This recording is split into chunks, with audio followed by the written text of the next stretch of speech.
History tells the story of the world and of our lives. Sometimes that history goes bump in the night.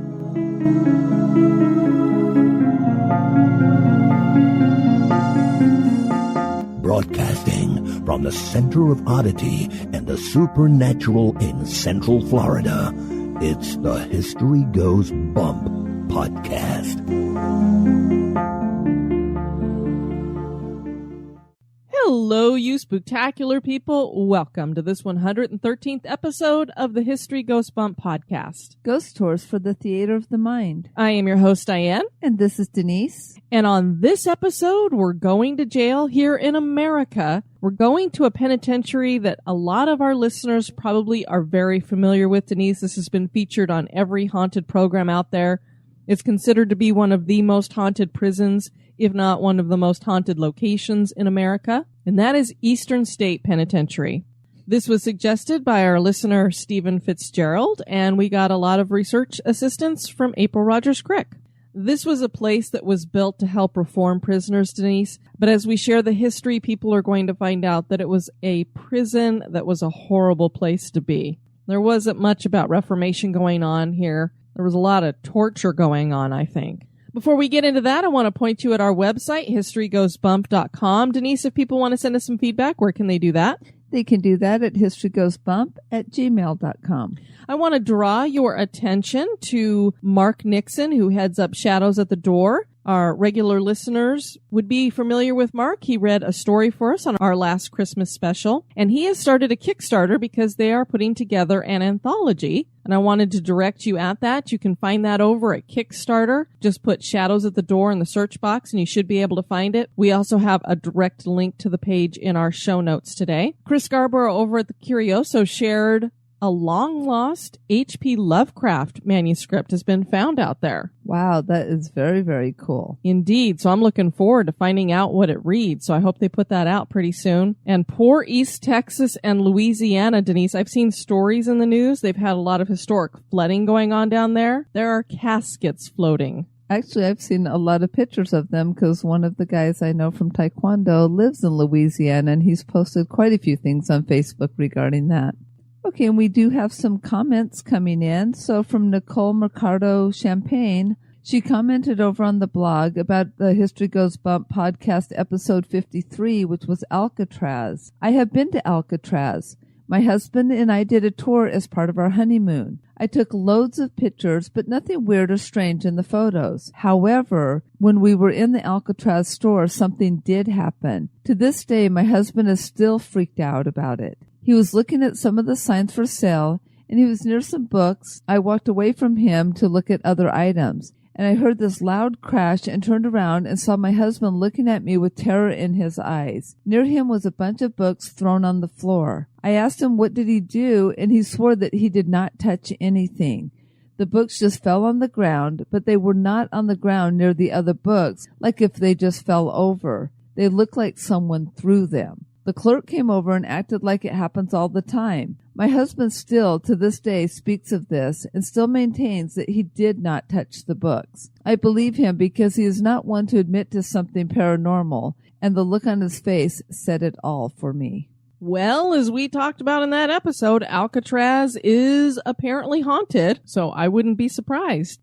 Frank Terrell posted on our website, "Hello, ladies. I work at a warehouse for a living and am able to listen to my iPod while I work. I found your podcast on accident, but have fallen in love with listening to it. It definitely brightens up what would otherwise be a very dull and monotonous day. Love everything about the podcast." Well, thanks, Frank. We greatly appreciate that, and you brightened up our day. Yes, you did.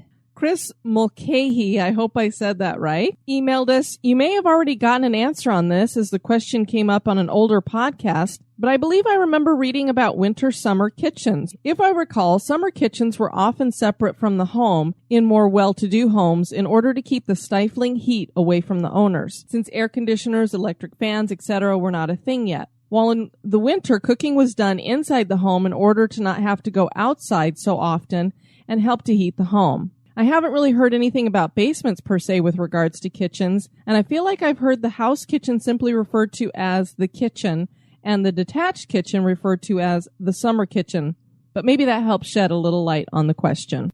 Brooke Rainey over in the Spooktacular Crew shared that the Nightmare on Elm Street she had heard was based on a true story. And Bob Sherfield shared an article from iHorror.com. It says, as told in the excellent recent documentary Never Sleep Again, Craven was clearly inspired by true events. That is not to say that the original script is based on a real-life boogeyman that stalks you in your sleep. That all came into play later. Rather, the story evolved from a series of articles that Craven read in the LA Times concerning young men that were dying in the middle of nightmares. One particular case concerned a young man who suffered from severe nightmares and became convinced he was going to die if he went back to sleep. The victim's father was a physician and gave his son a prescription for sleeping pills, which he refused to take, hiding them beneath his sheets. After 3 nights awake, the young man finally fell asleep, only to be found by his parents in the middle of the night, screaming and thrashing in his bed. Before they could even get to him, he was dead. In the aftermath, his parents found the stashed sleeping pills along with a Mr. Coffee machine in his closet with a hidden extension cord. And that can be found over at iHorror.com, the story behind A Nightmare on Elm Street. We want to welcome to the Spooktacular Crew, Bridget with 2 T's. Hey, Bridget with 2 T's. Lindsay. Hi, Lindsay. Heidi. Hey, Heidi. Patrick. Hi, Patrick. Alita. Hey, Alita. Aharon. Hi, Aharon. I hope we're saying that right. Whitney. Hello, Whitney. And Jen. And Jen. And we want to welcome to our research crew, Kristen Swintek. Are you ready to go to Eastern State Penitentiary? Yes, I'm ready to go back to jail. Here we go.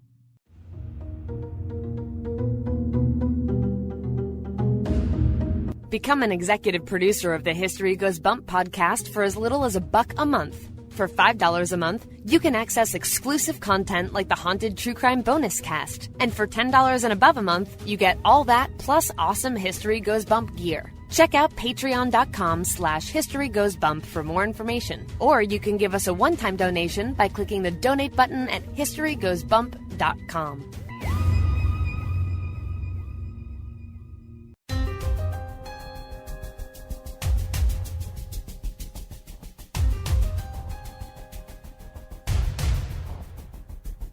History is full of oddities, curiosities, mysteries, and the truly bizarre. Welcome to this moment in Oddity.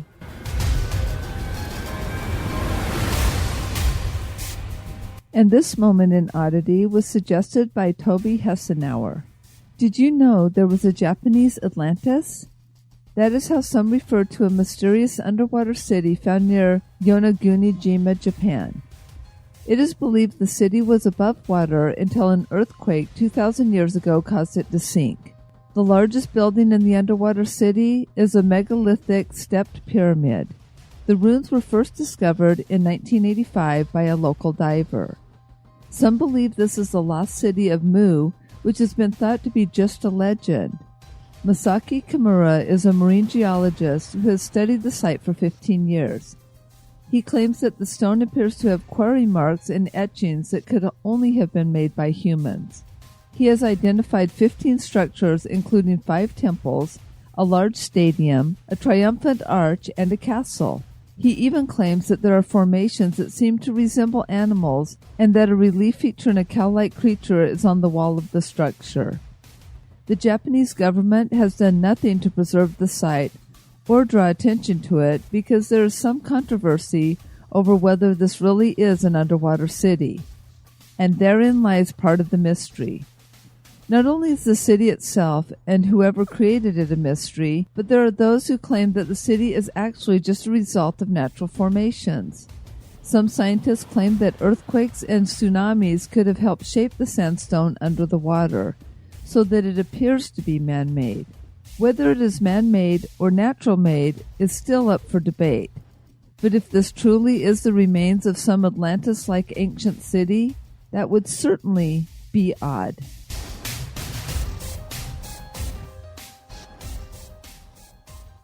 This history podcast is haunted.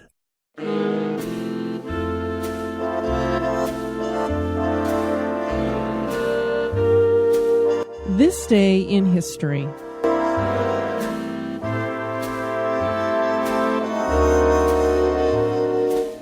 This day in history is brought to us by Steven Pappas.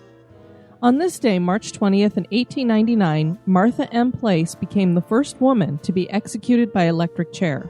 Born September 18th, 1849, Martha was a typical girl. At the age of 23, she suffered a blow to the head, which her brother said she never fully recovered from. She became unstable. She eventually married William Place in 1893. She was said to be jealous of her new stepdaughter, Ida, and the police were called on multiple occasions when Martha became violent. In February of 1898, William was attacked by Martha, who was wielding an axe. He managed to escape and go for help, but Ida was killed by Martha. Martha then tried to commit suicide by starting a gas leak, but was hospitalized and arrested. She pleaded innocent, but was found guilty and sentenced to death by electric chair. She was the third woman to be sentenced to death by this method, but because of the brutality of her crime, was the first for whom the sentence was carried out.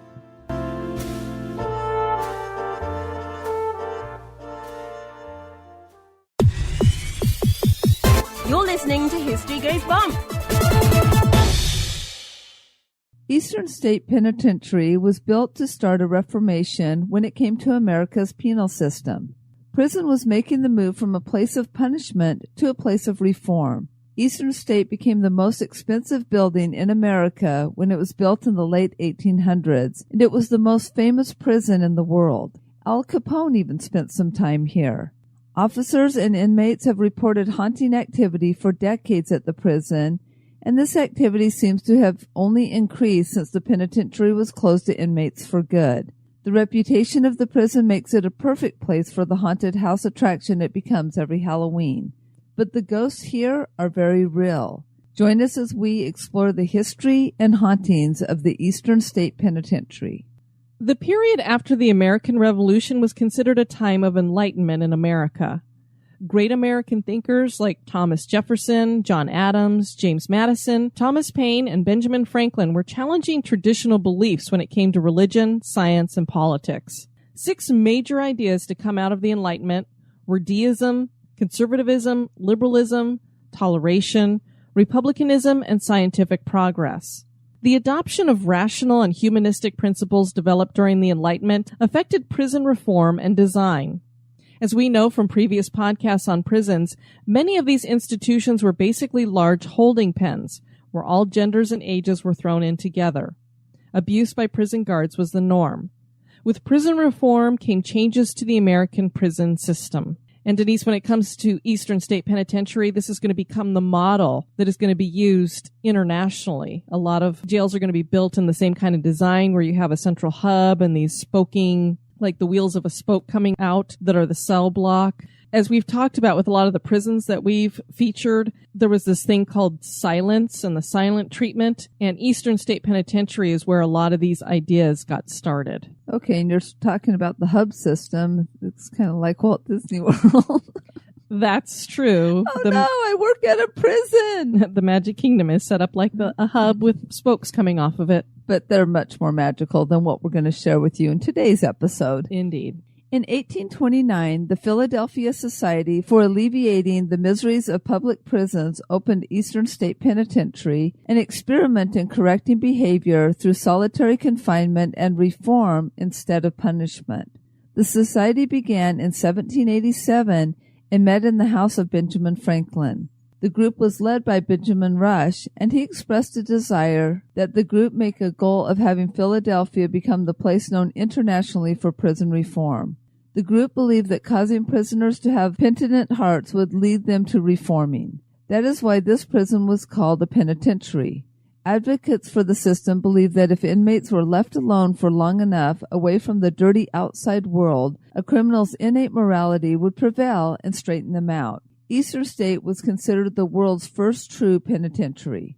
Its system of incarceration was considered revolutionary, dubbed the Pennsylvania system or separate system. Inmates were held in separate confinement as a form of rehabilitation. The warden was legally required to visit every inmate every day, and the overseers were mandated to see each inmate 3 times a day. Eastern State was designed by John Haviland and opened its doors on October 25, 1829. Originally, inmates were to be housed in cells that could only be accessed by entering through a small exercise yard attached to the back of the prison. A small portal just large enough to pass meals opened onto the cell blocks. This design proved impractical, and in the middle of construction, cell construction was changed to allow prisoners to enter and leave the cell blocks through metal doors that were covered by a heavy wooden door to filter out noise. The halls were designed to have the feel of a church. It was believed by some that the doors were built small so that prisoners would have a harder time getting out, thus minimizing an attack on a security guard. Others have explained that the small doors forced the prisoners to bow while entering their cell. This design forced the appearance of penance and ties to the religious inspiration of the prisons. The cells were made of concrete with a single glass skylight representing the eye of God, suggesting to the prisoners that God was always watching them. Fear was a key to instilling in a prisoner a desire to never return to jail. Early prisoners were petty criminals, muggers, purse snatchers, pickpockets, burglars, etc. First-time offenders often only served 2 years. Eastern State was intended to move the criminal towards spiritual reflection and change, and not simply punishment. Proponents of the system believe that the criminals, if exposed in silence to the thoughts of their behavior and the ugliness of their crimes, they would become penitent. It's kind of like when your parents would tell you, go to your room and think about what you just did. Exactly, or time out. Exactly, it's kind of the same thing. Or some people had to put their nose in a corner and cry tears on the wall. Yeah, that would be my sister. We won't mention any names, though. There was an individual area for exercise outside each cell. High walls enclosed each yard so the prisoners could not communicate. Exercise time was synchronized so that no two prisoners next to each other would be out at the same time. Prisoners were allowed to garden and to keep pets in their exercise yards. A hood was placed over the head of the prisoner by a guard when he left his cell. This was to prevent the prisoners from recognizing one another. Each individual cell had a faucet with running water over a flush toilet, as well as curved pipes along part of one wall, which served as central heating during the winter months. Hot water would run through the pipes to keep the cells reasonably heated. Toilets were remotely flushed twice a week by the guards of the cell block. The original design of the building was for 7 one-story cell blocks, but by the time cell block 3 was completed, the prison was already over capacity. It's interesting to consider how things went here at Eastern State versus how prisons are now. On one hand, when we watch our modern-day prisons, you see that they form these gangs and groups and that kind of thing, and they get into these fights, and we've had people who get killed in jail. But on the flip side, you know, just from experience and as we've watched over all these years, when you take a human being and separate them away from other human beings and put them in this kind of solitary confinement and no contact really with the outside world, what does that tend to do to people? Tends to make them a little bit crazy. Exactly. Or a lot crazy. So I don't know if they just didn't understand that at that time, that basically you're taking these people that you want to reform and making them nuts.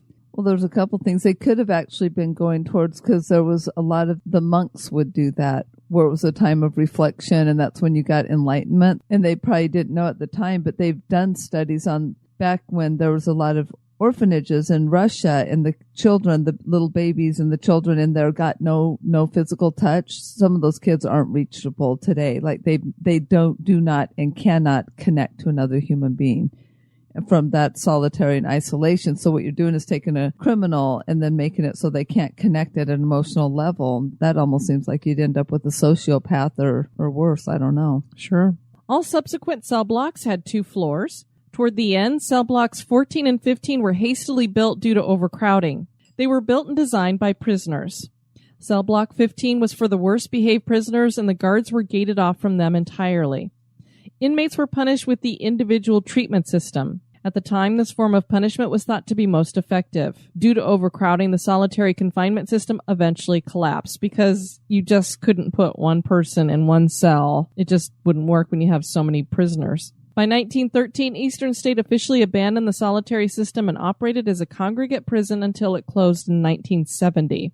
After a riot at Holmesburg Prison in 1971, Eastern State was used briefly to house city inmates. Eastern State was one of the largest public works in the early days of the United States. The reality of Eastern State was anything but reformatory. The guards and counselors designed a variety of physical and psychological torture regimens for various infractions. Prisoners would be doused in freezing water outside during winter months. The iron gag was an iron collar strapped around the tongue and chained to the inmate's wrist in a fashion such that struggling against the chains would cause the tongue to tear. Many inmates bled to death during the punishment. Other prisoners were strapped into the mad chair with tight leather restraints that prevented any movement and cut off circulation for days on end and given no food. The worst behaved prisoners were put into a pit called the Hole, which was an underground cell dug under cell block 14, where they would have no light, no human contact, and little food for as long as 2 weeks at a time. Isn't it interesting that all of these prisons basically call their section that's set up that way the Hole? I know, it's come up many, many times when we've been doing prisons. In the 19th century, Eastern State was a tourist destination. Charles Dickens and Alexis de Tocqueville were two of the most notable visitors. Visitors were able to speak with prisoners in their cells, proving that inmates were not isolated. However, prisoners themselves were not allowed to have any visits from family or friends during their incarceration. In 1831, after visiting Eastern State, Alexis de Tocqueville and Gustave de Beaumont wrote in their report to the French government, quote, "Thrown into solitude, the prisoner reflects. Placed alone in view of his crime, he learns to hate it. And if his soul be not yet surfeited with crime, and thus have lost all taste for anything better, it is in solitude where remorse will come to assail him. Can there be a combination more powerful for reformation than that of a prison which hands over the prisoner to all the trials of solitude, leads him through reflection to remorse, through religion to hope, makes him industrious by the burden of idleness?" End quote.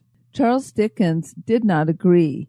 He visited Eastern State in 1842, and in Chapter 7 of his travel journal, American Notes for General Circulation, Dickens writes, quote, "In its intention, I am well convinced that it is kind, humane, and meant for reformation. But I am persuaded that those who designed this system of prison discipline and those benevolent gentlemen who carry it to execution do not know what it is that they are doing. I hold the slow and daily tampering with the mysteries of the brain to be immeasurably worse than any torture of the body, and because its ghastly signs and tokens are not so palatable to the eye, and it extorts few cries that human ears can hear. Therefore I the more denounce it as a secret punishment in which slumbering humanity is not roused up to stay." End quote. Some of America's most notorious criminals were held at Eastern State. Gangster Al Capone, Scarface, found himself in front of a judge for the first time in May 1929 and was sentenced to 1 year in Eastern State for a concealed weapons charge. He spent most of that sentence in relative comfort. Capone was allowed to furnish his cell with antique furniture, oriental rugs, oil paintings, and a cabinet radio. He was allowed special privileges, like being allowed to conduct business through the warden. There was also Morris the Rabbi Bulber. He was the leader of an arsenic murder ring. People referred to him as a veteran witch doctor and compounder of charms. I don't know that making arsenic is really a charm. I wouldn't consider that one of my herbal remedies at all. Their main clientele were women who wanted to kill their husbands for insurance money, of course. The group had killed 30 people. The rabbi was serving a life sentence at Eastern State. Leo Callahan was arrested for assault and battery with intent to kill. He was the only inmate to successfully escape Eastern State and stay at large. He was never recaptured. He used a makeshift wooden ladder to accomplish this feat. The 5 Buzzard brothers all served time at the prison. Joe Buzzard was one of the best horse thieves in the country, and at one time, horse thievery was the main crime that people were in that prison for. Oh, wow. Isn't that interesting to think back to that? There were women at the prison for 100 years, and Frida Frost was the last woman at the jail. She had poisoned her husband and killed him. So apparently she and the rabbi would have gotten along. That's what I was about to say. So the person who helped her with that little feat was probably in the next cell. It's just interesting to hear something called the arsenic murder ring. Bank robber Slick Willie Sutton was apprehended on February 5th, 1934, and sentenced to serve 25 to 50 years in Eastern State for the machine gun robbery of the Corn Exchange Bank in Philadelphia, Pennsylvania. On April 3rd, 1945, Sutton was one of 12 convicts who escaped the institution through a tunnel. Sutton was recaptured the same day by Philadelphia police officers. This had been his 5th escape attempt at Eastern State. Willie Sutton claimed to be the mastermind of the tunnel escape. The truth is that the escape was planned and largely executed by Clarence Kleindent, a plasterer, stonemason, burglar, and forger who looked like a young Frank Sinatra and had a reputation as a first-rate prison scavenger. Willie Sutton said, quote, "If you give Kleiny 2 weeks, he could give you Ava Gardner. If you give Kleiny a year, he could get you out of prison," end quote. I wonder how Ava Gardner feels being pulled into that quote. Yeah. Like something out of the Shawshank Redemption, the escapees used spoons and flattened cans as shovels and picks. The tunnel crew, who worked in two-man teams for 30-minute shifts, slowly dug a 31-inch opening through the wall of cell 68. They then dug 12 feet straight down into the ground and another 100 feet out beyond the walls of the prison. They removed dirt by concealing it in their pockets and scattering it in the exercise yard. They shored it up with scaffolding, illuminated, and even ventilated the tunnel. At about the halfway point, it linked up with the prison's brick sewer system, and the crew created a working connection between the two pipelines to deposit their waste while ensuring the noxious fumes were kept out of the tunnel. The tunnel escaped inspection several times thanks to a false panel Kleiny treated to match the plaster of the cell and concealed by a metal wastebasket. I mean, it says how they got the dirt out, but where did they get all the material to mask things that well when it's being inspected? That's crazy. Yeah, I mean, how do you make plaster? And this tunnel was amazing. I mean, it looked like something that had been constructed. You know, when you think about people digging a tunnel, you think of kind of a round hole that just has dirt all around and you're kind of hoping it doesn't collapse on you. This thing was like as if it had been built by professionals with the lighting and everything in there. So they really knew what they were doing. After months of painfully slow labor, the tunnel was ready. On the morning of April 3rd, 1945, the 12 prisoners made their escape, sneaking off to cell 68 on their way to breakfast. After all the designing, carving, digging, and building, Kleiny made it a whole 3 hours before getting caught. He had fared better than Sutton, who was free for only 3 minutes. By the end of the day, half the escapees were returned to the prison while the rest were caught within a couple months. The first few escapees to be captured, including Sutton, were put in the Klondikes. The Klondikes were illegal confinement cells that were completely dark and had been secretly built by guards in the mechanical space below one of the cell blocks. These spaces were miserable, tiny holes that weren't big enough to stand up in or wide enough to lie down. The tunnel itself was analyzed and mapped, and then the guards filled it with ash and covered it with cement. Until 2005, the location of the tunnel was lost. A nonprofit dedicated to preserving the landmark prison completed an archaeological survey to commemorate the 60th anniversary of the escape.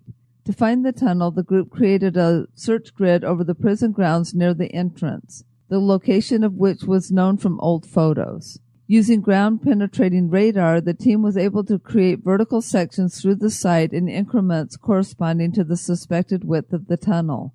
After a couple of failed attempts, the archaeologists detected a section of the tunnel that hadn't collapsed and hadn't been filled in by the guards. A year later, a robotic rover was sent through the tunnels, documenting its scaffolding and lighting systems. Can you imagine spending all those months patiently digging out that tunnel, taking the dirt outside and shaking it out onto the prison grounds, and then the main guy who was heading it was captured within 3 hours, and Sutton, what did it say? He was out for basically 3 minutes. 3 minutes? Can you imagine all that work and it's nothing? Nope, and that would drive you majorly crazy because you hate it when people waste your time. And I have no patience, so I don't know that I could have waited all that long to dig it out. I would have eventually just hacked at it and they would have discovered it earlier. Although there were riots in 1919, 1924, and 1923, it was the riot of 1942 that saw a loss of life. All the riots were started due to a lack of quality food and poor conditions, and the inmates were demanding better. In 1942, Eastern State instituted a cutback of food items, some of which included sugar and coffee. Because of these reductions, some of the inmates started to protest. During the meal periods, inmates implemented their own form of a hunger strike by refusing to eat anything but coffee. There's a diet for you, Denise. Hey, it's kind of my normal start of my morning. It is. When their demands were not met, mattresses were set afire and the riot began. Because of heavy rain, smoke from the fire was driven down the ventilation shaft to where an inmate named Joseph Ansensky was lying and asphyxiated him. 2 more inmates were overcome by the fire and 1 was killed during the riot. By the 1960s, Eastern State was in very bad shape. The cost of repair was too high, and by 1970 the doors were closed. The city of Philadelphia bought Eastern State in 1980 and planned to refurbish and repurpose the building. That was unsuccessful, and the Pennsylvania Prison Society took over the prison in 1994 and opened it for tours. In 1997, it was turned into a museum. Eastern State Penitentiary Historic Site Incorporated took over management in 2001. Every Halloween, the prison is opened as a haunted house attraction. Many people believe that Eastern State is haunted. As early as the 1940s, guards and inmates reported mysterious visions and eerie experiences. The reports have only increased since the closing in 1970.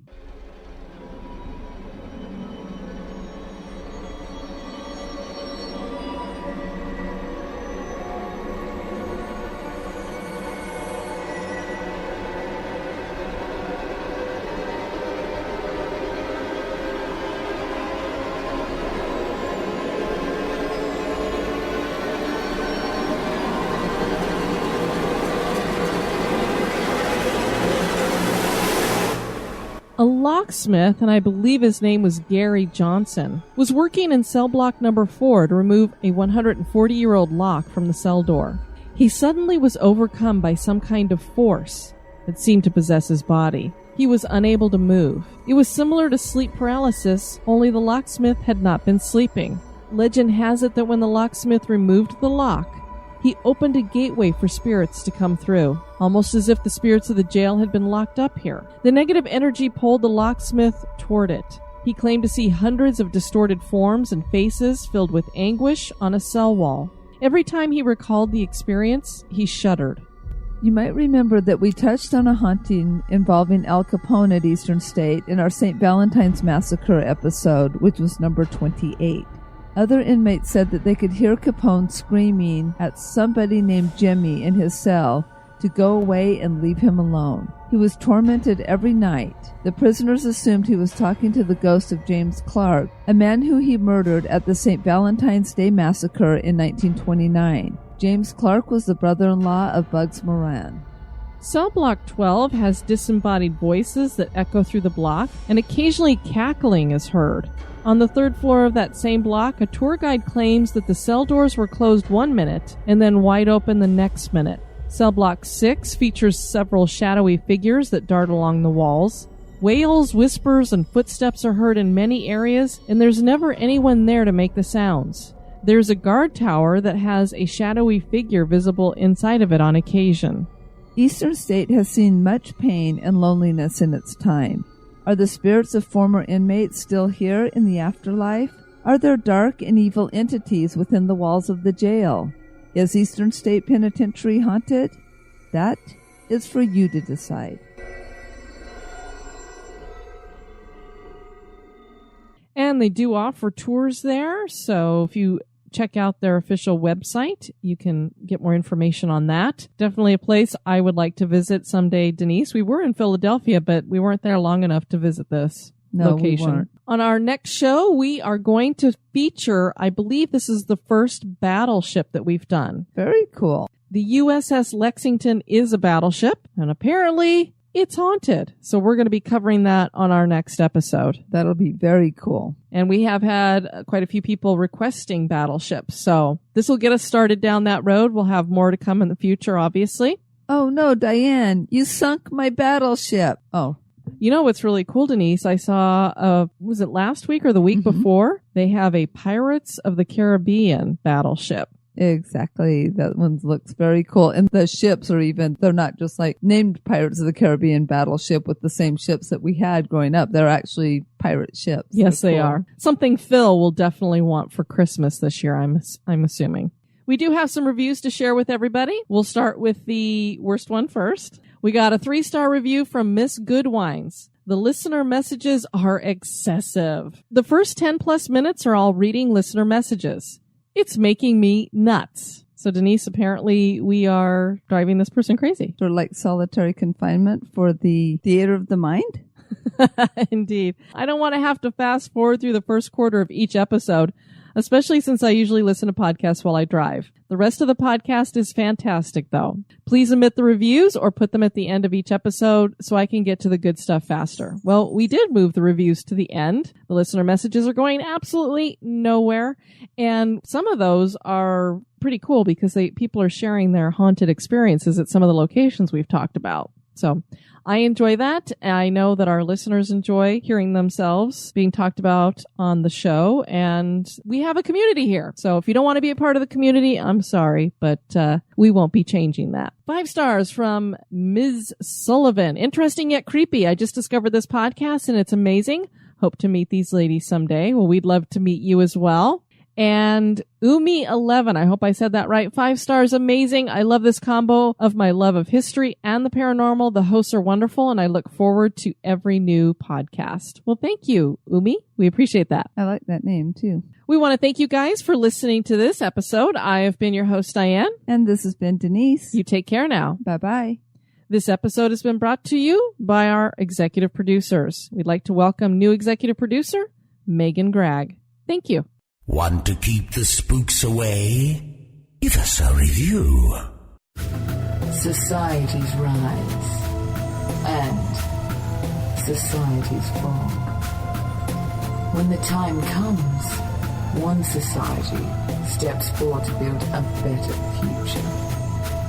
The Wicked Library, Kettle Whistle Radio, Night Story Podcast, Prog Watch, Red Horse Radio, The Lift, History Goes Bump, Listen, The M Writing Podcast, Society 13, Rebuilding Society, one podcast at a time.